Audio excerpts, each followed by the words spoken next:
peux nous parler un petit peu de son parcours footballistique? Yes, what is your journey in football until you get here?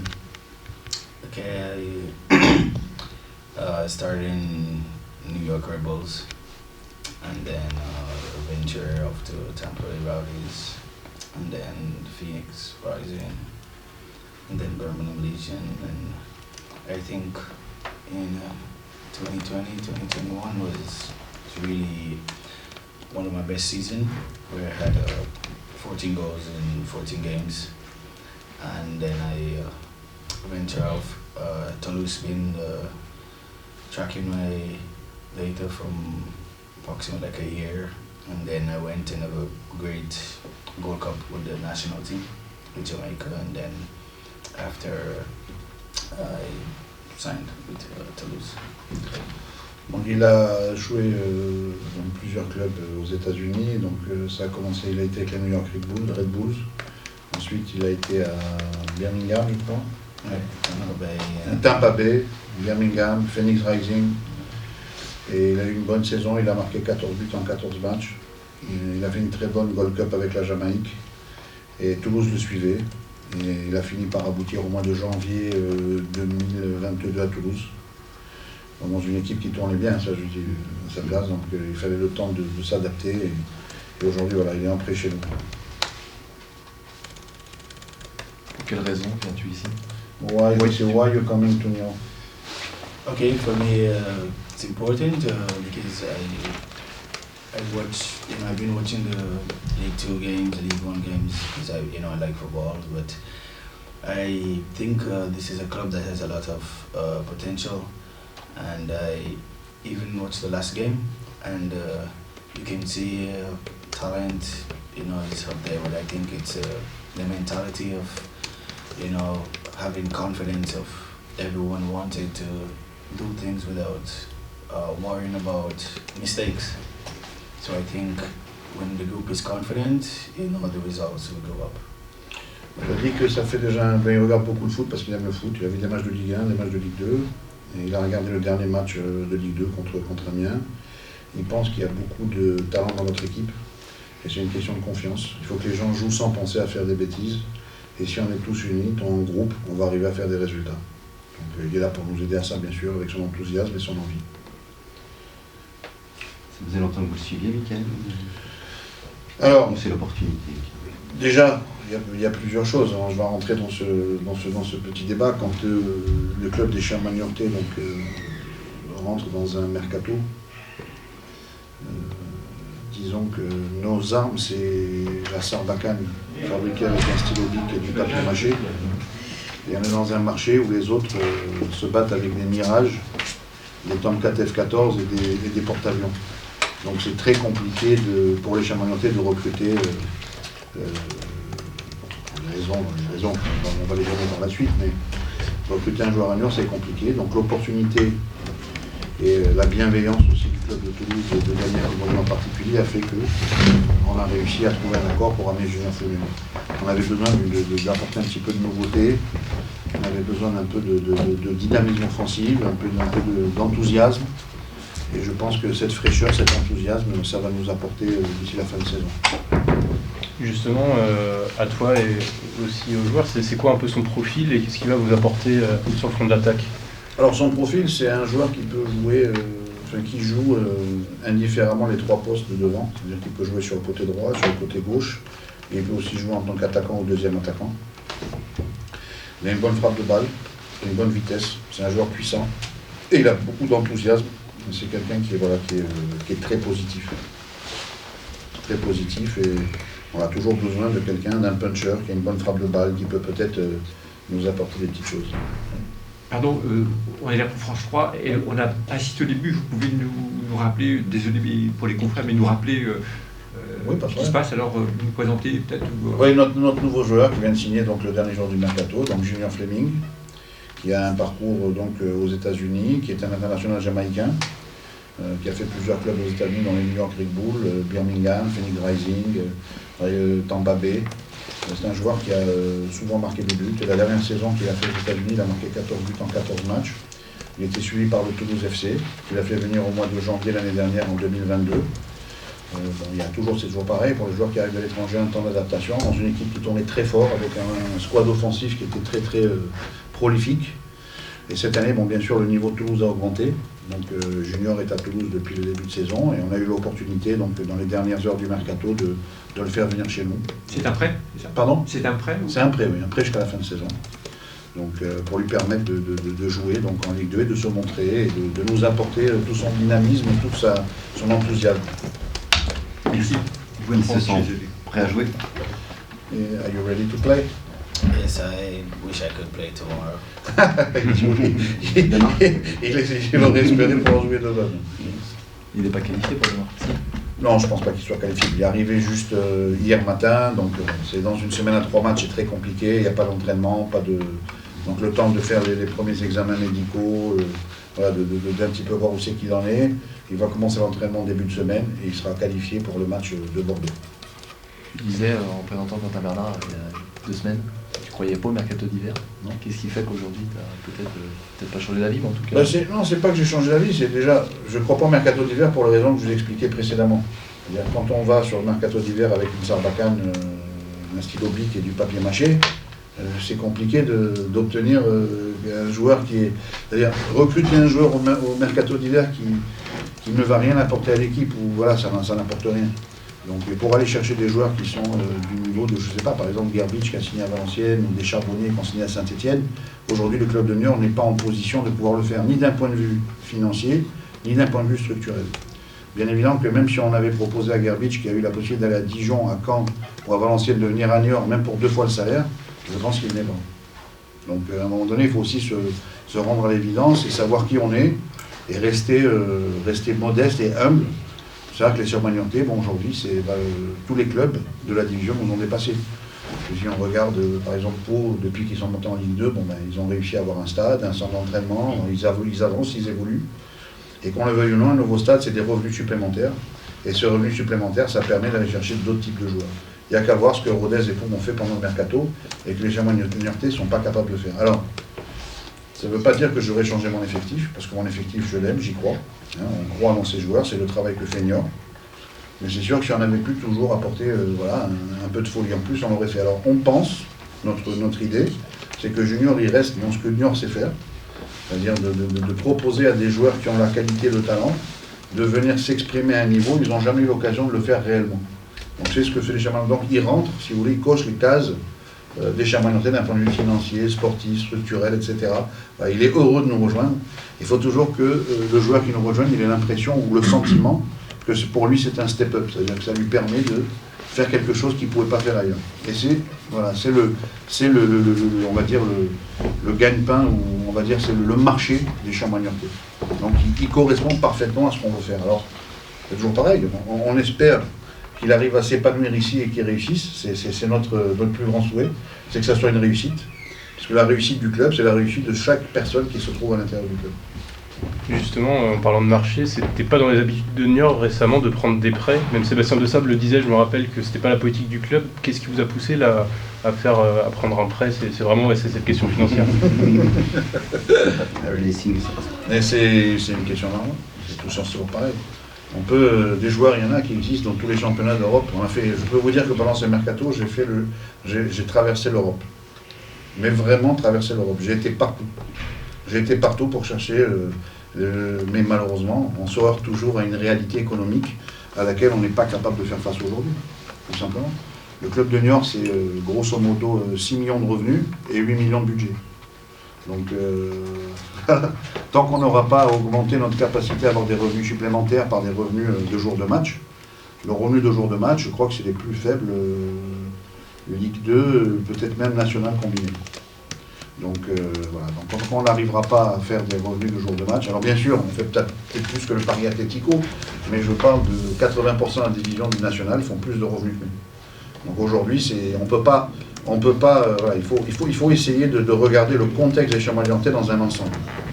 Aujourd'hui, notre contexte n'est pas favorable au développement du club, ou même au développement des joueurs, et même, je vais même aller un peu plus loin, on a des enfants du club. Quand je parle d'enfants du club, je considère que Dylan Wiser, par exemple, je donne un exemple, c'est un enfant du club. Dylan, on est allé le chercher quand il avait fait un match la saison d'avant en Ligue 2 et il jouait surtout avec la réserve du Havre, même si le Havre c'est son club formateur. Nous on considère que Dylan c'est un enfant du club et on aime Dylan. Et Dylan il aime le club. Et je pense que si on avait été en mesure de lui proposer autre chose, Dylan serait resté. Mais que ce soit d'un point de vue structurel, c'est-à-dire les conditions d'entraînement, les conditions de match, ou d'un point de vue financier, on pouvait s'aligner sur rien. Donc à un moment donné, il faut qu'on ait des armes pour pouvoir essayer de chaque fois qu'on ramène un joueur et qu'on arrive à le créer, puisque c'est ce que New York fait depuis des années, on invente des joueurs. Et on peut le dire comme ça, on invente des joueurs qui n'existent pas. On les invente et on en fait des joueurs qui sont des joueurs du niveau. Et ce qu'on aimerait, c'est essayer de les conserver pour arriver à construire sur cette base et essayer de se développer. Mais si chaque année, nos meilleurs joueurs vont ailleurs parce que ce soit structurellement ou financièrement, on n'est pas capable de répondre comment dirais-je, au niveau des autres clubs de la division, ben, évidemment que c'est compliqué. Donc il faut un peu, alors je reprends un peu les paroles de Quentin aujourd'hui que j'ai vu dans ma Ligue 2 où il était un peu surpris de la réaction de certains supporters, mais je ne sais pas à quoi les gens s'attendent. À un moment donné, il faut que les gens se posent les bonnes questions. Le club de New York, ça ne peut pas être un miracle permanent sans cesse répété tous les ans. Donc voilà, il faut aussi que tout ce qui est autour du club, les structures, l'outil de travail, quand on parle des structures, c'est un outil de travail. L'outil de travail est important. Pour avoir le meilleur cuisinier, s'il n'a pas de bons couteaux, s'il n'a pas de bons ustensiles, s'il n'a pas un bon four, il va faire quoi comme cuisine? De la merde. Excusez-moi d'utiliser ce terme, mais c'est ça. Donc à un moment donné, il faut aussi que tous les acteurs de la ville de New York, tous les gens qui sont autour de New York, se mettent autour d'une table pour se dire, voilà, on veut un club professionnel ou pas. Aujourd'hui à New York, nous ne sommes même pas le club, footballistiquement parlant, de football avec les meilleures installations. Saint-Liguerre a mieux que nous. Saint-Florent a mieux que nous. Aujourd'hui, on partage avec l'athlétisme. On est un club professionnel, ça n'existe plus, ça. Donc à un moment donné, il faut aussi que les gens regardent le contexte général, et on peut juger le travail des chers Magnoté, mais moi, ce que je pense, au lieu de juger et de critiquer en permanence, comme ce que je vois à droite, à gauche, des gens qui critiquent, moi, je pense que ça serait quand même bien de plutôt féliciter les gens qui sont au club, et pas moi en particulier, mais tous les gens qui sont là depuis des années et qui travaillent dans des conditions qui sont en dessous du minimum. Et je parle aussi du centre de formation. Qu'il y a de grandes chances que le centre de formation n'existe plus l'an prochain. Parce qu'à force de tirer sur la corde, ça fait 4 ans que la DTN nous pousse et nous demande de faire des choses qu'on n'est pas capable de faire. On n'a pas la capacité de faire ces choses-là. Donc, on a perdu, tous les ans, on perd du terrain. Tout le monde nous passe devant et nous, on reste sur place, on fait de l'immobilisme. Et demain, le centre de formation, il fermera. On n'aura plus d'adhérents parce qu'on n'a pas les capacités, ni financières, ni structurelles, de pouvoir avoir un centre de formation qui travaille dans de bonnes conditions. Vous êtes journaliste, vous pouvez très bien aller au centre de formation, interroger le directeur du centre de formation, savoir dans quelles conditions il travaille, ou aller voir des gens qu'on a interviewés pour venir prendre le poste de deuxième BVFF, parce qu'il faut un autre BVFF dans le cadre du cahier des charges. Leur constat était simple, qu'est-ce que vous faites avec un centre de formation? Pourquoi vous avez un centre de formation? Et on s'est battu depuis 4 ans pour le conserver, et on se battra encore cette année pour le conserver. Mais à un moment donné, il faut que les acteurs autour du club comprennent qu'un centre d'excellence, malheureusement, ça c'est un centre d'excellence, ça veut dire qu'il faut avoir des installations qui confinent ou qui progressent vers l'excellence. Aujourd'hui, allez voir les terrains d'entraînement de la réserve, allez voir les conditions où les gamins dorment au centre de formation, allez voir comment ils mangent, allez voir tout ça. C'est pas sérieux, c'est pas du travail. Donc à un moment donné, on est professionnel, ça veut dire qu'on travaille. Et ce travail nécessite des outils qu'aujourd'hui nous n'avons pas. Donc voilà, et on peut critiquer. La critique est aisée, mais l'art est très compliqué, c'est très difficile. Et je pense que le boulot d'être directeur d'un club de foot à New York professionnel, c'est le boulot le plus difficile de France. Il n'y a pas plus difficile que ça. Et il faut arriver à trouver des joueurs pour des salaires qui ne sont pas des salaires de joueurs de football professionnel. On a des smicards du foot. Et je leur rends hommage à tous nos joueurs. Ceux qui font sur le terrain, dans les conditions dans lesquelles ils sont, je les félicite tous les jours. Et c'est dommage parce que le potentiel technique et le potentiel joueur, il existe. Mais il faut avoir un peu de support de l'ensemble de la communauté autour du club. On ne peut pas toujours se heurter à des critiques alors qu'en fait, on travaille avec, excusez-moi l'expression, la bip et le couteau. À un moment donné, voilà, il faut des outils sérieux. Est-ce que c'est pas un serpent qui se mord la queue un peu, c'est-à-dire pas de résultat, donc pas de sponsor? Justement, j'attendais cette question, je vais vous répondre. Quel est le plus grand club de Ligue 2 aujourd'hui en France? Quel est le club depuis que la poule unique existe, qui a disputé le plus grand nombre de matchs dans la Ligue 2. Les Chamonix-Niortais. On est un grand club minuscule. Je vais vous raconter une histoire, une petite anecdote. Ça fait 10 ans que je travaille avec le groupe qui recrute des joueurs au Chamonix-Niortais. 10 ans. Peut-être même 12. Et il y a 5 ans, quand Karim avait besoin de quelqu'un parce qu'il était préoccupé par son projet de stade et qu'il avait besoin de quelqu'un pour essayer de diriger le sportif, il m'a dit Nickel, ça serait bien que tu viennes m'aider, me donner un petit coup de main. Et je suis venu à Niort en juillet 2017. Et j'ai été, mais alors, estomaqué par ce que j'ai vu. Le terrain d'entraînement lamentable, les vestiaires catastrophiques. L'image qu'on a des Chamonix-Niortais quand on n'y est pas, et quand on arrive ici, c'est un choc. On est choqué. C'est un choc. C'est un vrai choc. C'est même pas... c'est un niveau... Le niveau des équipements de Niort, c'est le niveau régional 1. Pas plus. Donc il faut je veux dire, vous avez été souvent dans des matchs à l'extérieur, hein, je pense Jérôme ou d'autres, vous avez été à des matchs à l'extérieur, Samuel, vous avez vu les conditions des autres clubs. Et tous les clubs évoluent. Je ne sais pas qui est venu à Rodez cette année. Qui est venu à Rodez? Tu as vu le stade de Rodez?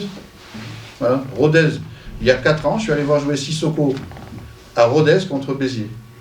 Le stade, c'était des morceaux de bois, le truc de merguez, voilà. Aujourd'hui, c'est quoi le stade de Rodez? Il était à moitié fini.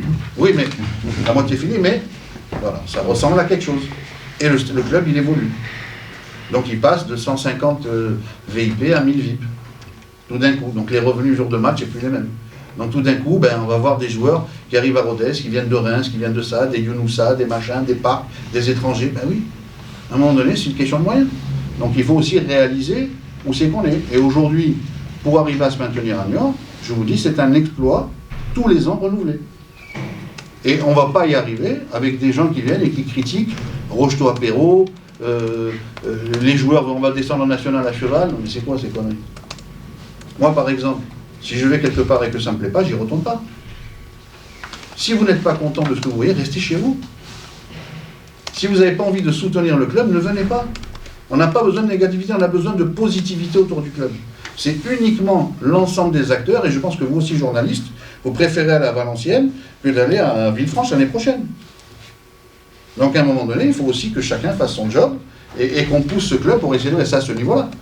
Donc voilà, chacun se met au travail, et chacun est positif, et on arrête un peu la négativité, parce que la négativité n'apporte rien. Donc, et puis un autre point, donc on peut crier à Nouna démission, il n'y a pas de problème. Si je pensais que le fait que je démissionne, ça va permettre au club de se maintenir, je le fais tout de suite. Il n'y a pas de problème, je le fais immédiatement, parce que le club, je l'aime. Et le club, aujourd'hui, on dirige ce club, mais je ne vais pas rester là toute ma vie. Un jour ou l'autre, je passerai la main. On ne va pas rester là toute notre vie. Je ne vais pas mourir à Niort, c'est sûr et certain. Mon objectif, il est simple. Le club, je le donnerai à quelqu'un, je le vendrai à quelqu'un, le jour où j'aurai réussi à le faire progresser d'un point de vue structurel. Ce jour-là, on le transmettra à quelqu'un d'autre qui aura les moyens pour peut-être l'amener plus haut. Mais pour le moment, je suis là. Et le club, il n'est pas à vendre. Et je ne le vendrai pas. Et je resterai là tant que le club n'aura pas progressé. Quelle que soit la situation sportive du club. Il faut bien que ce soit clair. Vous avez parlé de l'entraîneur, pas encore? Non, l'entraîneur, on peut en parler. En fait, l'entraîneur... Il y a une nouvelle étape, donc j'allais vous poser la question. Pas de souci. Donc, notre entraîneur, Rui Almeida... Je can go if you want, l'entraîneur Rui Almeida, donc déjà, on n'a que de bonnes choses à dire à son sujet. C'est une personne vraiment délicieuse, une bonne personne, très agréable, très compétente, très sérieuse, très professionnelle. Mais le problème, c'est qu'à un moment donné, le football, ça se nourrit de résultats. Et il n'avait pas de résultats. Pour plein de facteurs, il y a beaucoup de facteurs qui peuvent expliquer tout ça. Donc, on a décidé de se séparer. Et pour le moment, on va confier donc la direction de l'équipe à l'entraîneur de l'équipe réserve, qui est donc M. Marc Chenelan. C'est lui qui va diriger l'équipe à Dijon. Et pour l'instant, notre objectif, le seul objectif que nous avons, c'est Dijon. Et on va prendre les matchs les uns après les autres et on verra comment les choses vont évoluer. Vous avez des pistes déjà pour... Absolument pas, et je ne veux même pas y penser. Je veux pour l'instant... On est dans une semaine à 3 matchs qui est une semaine très chargée. Et on va déjà faire confiance aux gens en interne qui connaissent le club, qui connaissent les joueurs, qui ont vu les matchs, pour redresser la situation. C'est ce que ce club a fait tout le temps par le passé quand il est dans des conditions compliquées, parce que Jean-Philippe Faure et Carl Touraine à l'époque avaient repris le club, avaient repris l'équipe, 2-3 fois, ça a marché. Donc aujourd'hui, on privilégie la solution interne. On verra dans un mois, dans 15 jours, dans 3 semaines, dans un mois, où on se trouve. Est-ce que ça ne met pas les Chamois un petit peu plus en difficulté donc pour les résultats, changement d'entraîneur à nouveau À un moment donné, on est obligé de prendre des décisions. Si on pense, c'est-à-dire, si on pense que en réalité, c'est pas M. Almeida, il n'est pas responsable de tout. On ne peut pas mettre la responsabilité de son échec ou on va dire de son échec ou du non-résultat de M. Almeida uniquement sur son dos. C'est un contexte global. Dans une saison qui a mal commencé, voilà, puisqu'un coach qui s'en va après une journée, je crois que c'est de l'inédit. Je crois que ça ne s'est jamais vu dans l'histoire du foot. Donc voilà, donc c'est. Il y a Bielsa aussi qui l'a fait. Mais oui, en Ligue 2, c'est sûr. Bon, je veux dire, il y a peut-être 1 ou 2 cas dans l'histoire du foot où c'est arrivé. Donc aujourd'hui, voilà, c'est quelque chose qui nous a mis en difficulté. M. Almeida, il a fait comme il a pu, il a bien travaillé. Je ne lui reproche pas son travail. Et comme je dis, c'est une personne avec un caractère, un professionnalisme et un sérieux qui n'est absolument pas à remettre en cause. Simplement, à un moment donné, c'est une question de méthode avec le groupe qui n'est pas adapté. Alors, si j'avais eu M. Almeida avant le début de saison, quand on a fait toute la préparation et préparé un effectif en fonction de ce que lui voulait faire, je pense qu'on aurait retenu d'autres résultats. Vous pensez qu'on peut faire mieux aujourd'hui avec le groupe actuel? Bien sûr qu'on peut faire mieux. C'est toujours pareil, je vais vous dire exactement le fond de ma pensée. Vous savez que ma famille est très loin d'ici. Ça fait 4 mois que je ne les ai pas vus. Si je pensais qu'on était mort, c'est facile. Je prends mon avion, je vais chez eux, passer 3 mois, 4 mois, et je reviens quand la saison est terminée, et je prépare ma saison nationale. Mais on a la faiblesse d'y croire. On y croit parce qu'on sait qu'on a du talent. Et même les derniers matchs, même qu'on a perdu, même en ayant perdu ces matchs, on se rend compte que c'est vraiment pas loin. Il manque pas grand-chose. Donc, on va essayer de trouver ce petit supplément d'âme. Qu'est-ce qui manque? Comme il l'a dit tout à l'heure, M. Fleming, comme il l'a dit, c'était peut-être un peu plus de confiance et ne pas avoir la peur de rater. On peut rater. Tout le monde rate. Michael Jordan, il a raté. Il ratait plus qu'il a réussi. Tout le monde rate. Mais il faut avoir, comment on appelle ça, la capacité, en fait, la frustration d'évacuer les échecs, c'est la plus grande qualité d'un joueur de football. C'est-à-dire, c'est pas parce qu'on a raté 3 passes que la 4e, on va la rater. Vous pensez que le nouveau joueur, Junior Fleming, va apporter ce Pourquoi pas? Pourquoi pas? Vous savez, s'il suffit des fois d'un petit déclic, et on y croit. L'équipe, une année, Karim Fradin était encore joueur, ils étaient exactement dans la même situation, puisqu'ils étaient après 21 journées avec 17 points. Et ils se sont maintenus facilement à la fin de la saison. Donc il reste pratiquement une moitié de championnat. Il faut travailler, on va faire tout ce qu'on peut. On va mettre les joueurs dans les conditions les meilleures possibles pour essayer d'obtenir les meilleurs résultats possibles. On va optimiser le contexte niortais. On va essayer d'optimiser le contexte niortais pour arriver au résultat. Mais bien sûr l'objectif reste le même de la saison. Mais bien sûr. On n'a pas changé l'objectif. Les objectifs sont les mêmes. On veut gagner des matchs. Notre objectif, il est simple, c'est gagner des matchs. On veut gagner des matchs. Alors, quelquefois, on va peut-être faire match nul, quelquefois, on va peut-être perdre des matchs, quelquefois, on va en gagner. Aujourd'hui, 7 victoires, c'est un maintien. Et c'est pas impossible. Tous les matchs de Ligue 2 sont disputés. Il n'y a pas un match où il y a des écarts énormes entre les équipes, ça n'existe pas. Donc oui, peut-être un match, tu vois, bon, mais 90% des matchs jouent un but d'écart. C'est 5%. Un but d'écart, c'est 5% de différence entre 2 équipes. Donc il faut arriver à mettre ces 5% de notre côté. Et pour ça, on a besoin de tout le monde. On a besoin d'encouragement. Si les gens ne sont pas prêts à encourager l'équipe, il faut mieux qu'ils restent chez eux, qu'ils aillent faire autre chose. On a besoin d'encouragement. On a besoin de gens qui viennent avec un esprit positif. C'est une semaine à 3 matchs, tu l'as dit. Pourquoi avoir choisi ce timing pour vous séparer de Rui Almeida, sachant qu'il y a le match de Dijon demain? Parce qu'à un moment, quand c'est fini, c'est fini. C'est comme ça. Tu le sens. Vous avez tous eu des relations avec des personnes, et puis ça vous est arrivé de les quitter aussi. Quand c'est fini, c'est fini. Et à un moment donné, on sent que c'est fini. On a touché une limite. On a touché une limite parce que les matchs ressemblaient, tous les matchs étaient toujours les mêmes, on était bien, puis on les a perdus. Et puis quand on touche cette limite, à un moment donné, il faut faire autre chose. Donc on fait autre chose. Et si on sait qu'on va faire autre chose, pourquoi attendre? On n'a pas de raison d'attendre. À partir du moment où on a pris la décision qu'il fallait faire autre chose, qu'il fallait essayer autre chose, eh bien on le fait. Et on avance. Et pourquoi Oumar? Et pourquoi pas? Tous les clubs qui, dans le coach s'en va, c'est le coach de la réserve. Donc à l'époque, c'était les coachs de la réserve Jean-Philippe Faure. Ben, c'est simple, on se tourne, qui c'est le coach de la réserve? Oumar Tchoumouro, ben hop, c'est toi. C'est comme ça. C'est logique. La première fois, c'était Hand. Non, Hand, c'était pas qu'on s'était séparé du coach. C'est que le coach était parti. C'était vraiment totalement différent. C'était un autre contexte. Et puis aujourd'hui, Hand, j'ai pas envie d'exposer Hand. Hand, c'est une personne qui est... on construit avec lui un projet pour les années futures. Donc je ne veux pas brûler Hand aujourd'hui en l'exposant, alors que c'est pas sa position, c'est pas lui d'être exposé. On va exposer les gens qui sont en mesure d'être exposés. Oumar Tchoumouro, c'est une personne qui a fait 14 ou 15 ans de carrière professionnelle, qui a joué au haut niveau, qui est un national béninois, qui est un héros dans son pays, qui a marqué des buts exceptionnels, et qui a été entraîneur de l'équipe nationale du Bénin. Donc il est capable d'entraîner nos joueurs. Faut pas non plus, à un moment donné, il faut être sérieux. Il a fait ses preuves chez nous, il a fait 2 ans avec les U17, cette année il est avec la réserve. Donc voilà, il a progressé chez nous, il a gagné, il connaît le club, il connaît les joueurs, il connaît tout. Donc il va en avant. Mais on garde les autres, tout le monde est avec nous. D'ailleurs c'est Hand qui va venir en conférence de presse, et tous les autres sont toujours là.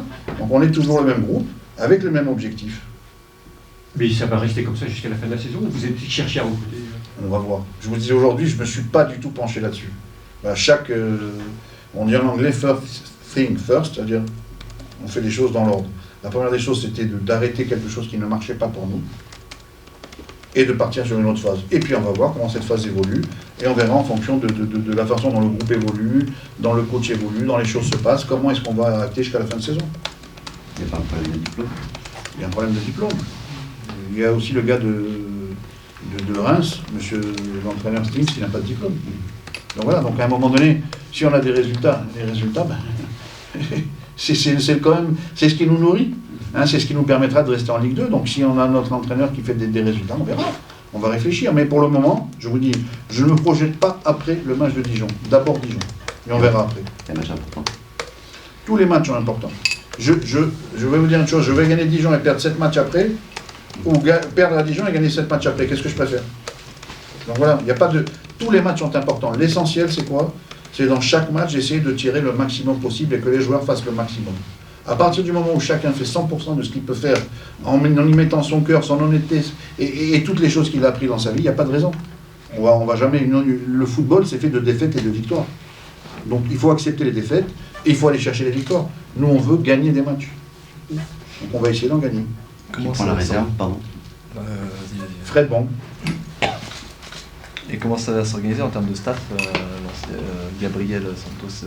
Gabriel, il est sous contrat avec le club. Donc je ne pouvais pas garder le coach et ne pas le laisser faire l'équipe. Mais Gabriel, il a un contrat d'entraîneur adjoint qui est valable jusqu'à la fin de saison. Pour moi, je le garde avec plaisir. C'est une personne également qui a beaucoup de compétences, qui a beaucoup de qualités humaines et on est très heureux de l'avoir.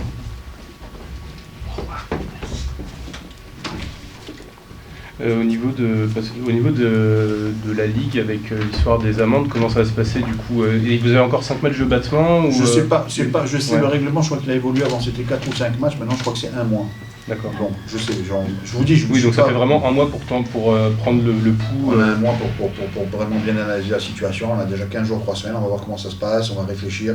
Mais pour l'instant, on se projette pas au-delà du match de Dijon. D'abord Dijon. La dernière fois, ton téléphone avait beaucoup sonné, c'est aussi le cas? Oui, mais je réponds plus. Je réponds à ma maman. Est-ce que, Mickaël, tu peux nous resituer un peu le parcours d'Oumar au Chamois? Il est arrivé à quel moment déjà? Je crois que c'est en 2019. Hein. Je ne veux pas dire de bêtises. Pierre, c'est ça? En 2019. Il a fait U17 national. Non, U19. C'était U17 qu'il a fait? Je ne sais plus. U19 puis U17. U19, U17 et réserve. Donc il a fait un peu toute le... Voilà. Il connaît le club. Et l'essentiel aujourd'hui, c'est ça, c'est d'avoir quelqu'un qui connaît le club, qui connaît le contexte, qui est installé, qui connaît les joueurs, qui a vu tous les matchs. Et ça nous fait gagner du temps. On a besoin de gagner du temps. Et on garde le même staff. Donc après, c'est un changement dans la transition. Comment on appelle ça? C'est comme ça qu'on appelle ça, non?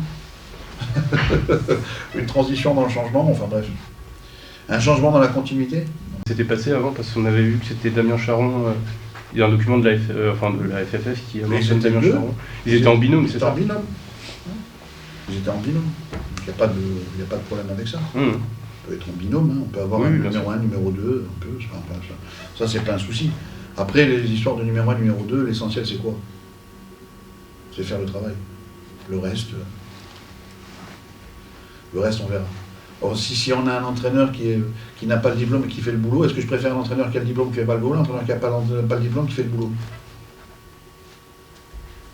Je sais pas, je vous pose la question. Qu'est-ce que vous préférez, qu'on gagne des matchs ou qu'on en perde? Voilà, c'est ça, ce qui compte, c'est que ça, c'est gagner des matchs. Nous, ce qu'on veut, c'est rester dans la division et l'année prochaine, évoluer. Parce qu'on ne pourra plus continuer à exister dans un championnat professionnel, dans un contexte tel qu'il existe actuellement à Niort, c'est pas possible. Le contexte structurel, il est obsolète définitivement. Donc, quoi qu'il arrive, je peux vous le dire, l'année prochaine, ça ne se passera pas comme ça. Dans tous les sens. Il faut qu'on évolue. On doit grandir. Avec toi.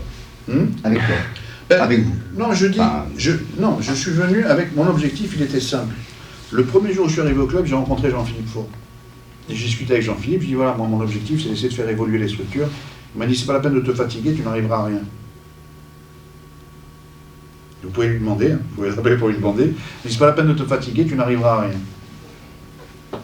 Donc je vois, quand je regarde un peu le passé, les gens peuvent dire oui, ça se fait pas parce que c'est Hanouna. Non, c'est pas vrai. Il y a eu M. Prévost, c'est une personne importante dans Niort, non, M. Prévost. Enfin, c'est une personne, enfin c'est un notable. Qu'est-ce qu'il a obtenu pour les Germains niortais?